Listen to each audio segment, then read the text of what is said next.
In the heart of a bustling African town stood a thriving church led by prophetess Amina, a 50-year-old woman revered for her powerful prayers and prophetic utterances.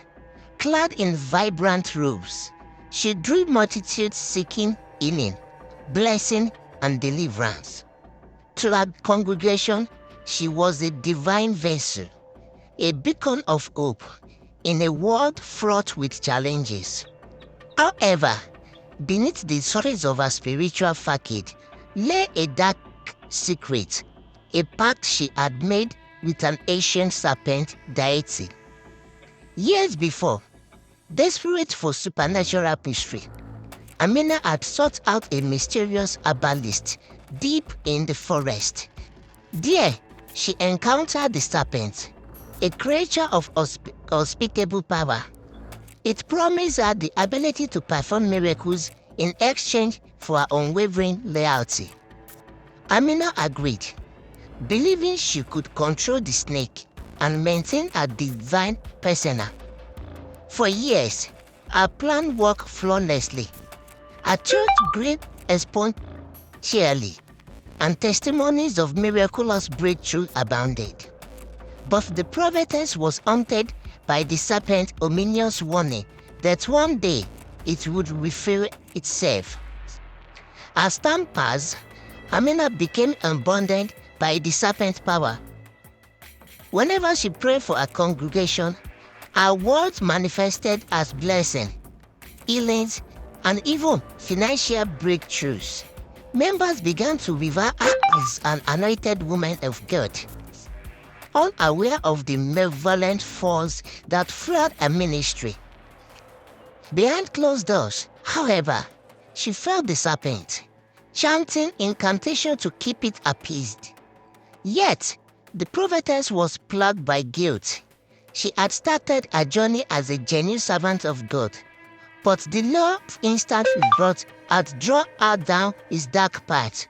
She tried to justify her actions, confusing herself that the end, helping her people justify the means. But crack began to form in her resolve.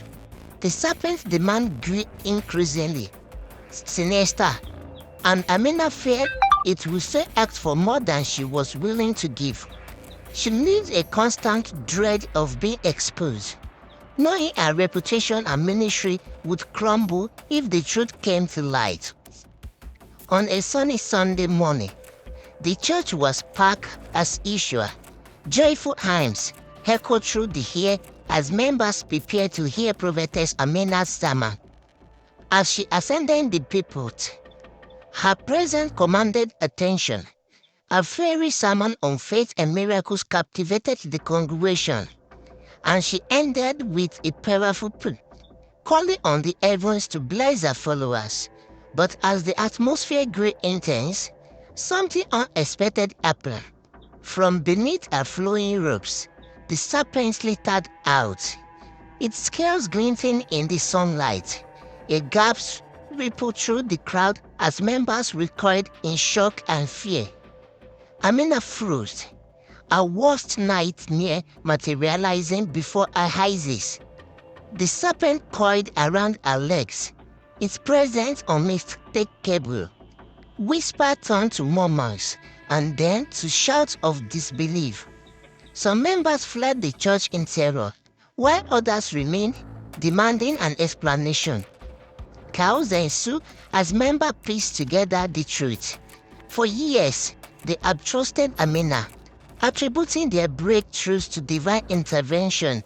Now, they realized they had been manipulated by a woman who had traded her faith for forbidden power.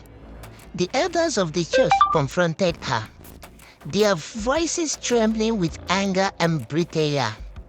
"How could you deceive us?" one shouted.